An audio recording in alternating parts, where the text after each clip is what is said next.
আজকের ভিডিওতে আমরা ক্লাস 11-এর লিমিট চ্যাপ্টার থেকে আরেকটা গুরুত্বপূর্ণ অঙ্ক করব। দেখো, limit x tends to pi by 2 cos x by pi by 2 minus x. এখানে আমরা এই পাই বাই 2 মাইনাস এক্স এটার পরিবর্তে অন্য কোনো ভেরিয়েবল বসাবো। তাহলে প্রথমে এটাকে ধরি pi by 2 minus x equal to z. তাহলে এর পরিবর্তে আমরা জেড বসাবো। তাহলে দেখো, x tends to pi by 2 হলে জেড টেন্স টু কত হবে?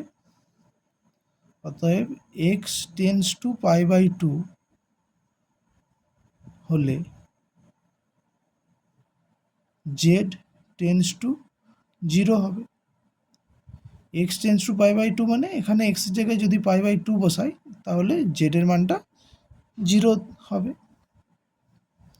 তাহলে এটাকে আমরা চেঞ্জ করে এবার লিখতে পারি লিমিট জেড টেন্স টু 0, মানে এক্সটার লিমিটটা জেডে চেঞ্জ করলাম, কস এখান থেকে এক্সের মানটা বের করে এখানে বস করাবো। তাহলে এখান থেকে আমরা এক্স সমান কত পাবো?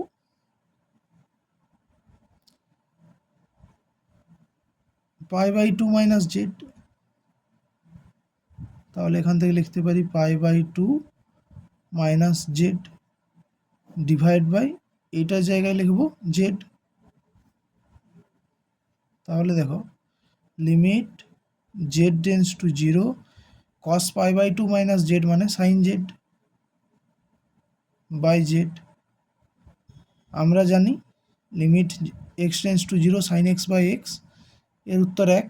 তাহলে এর উত্তর হবে 1। তাহলে অপশান সি হলো সঠিক উত্তর।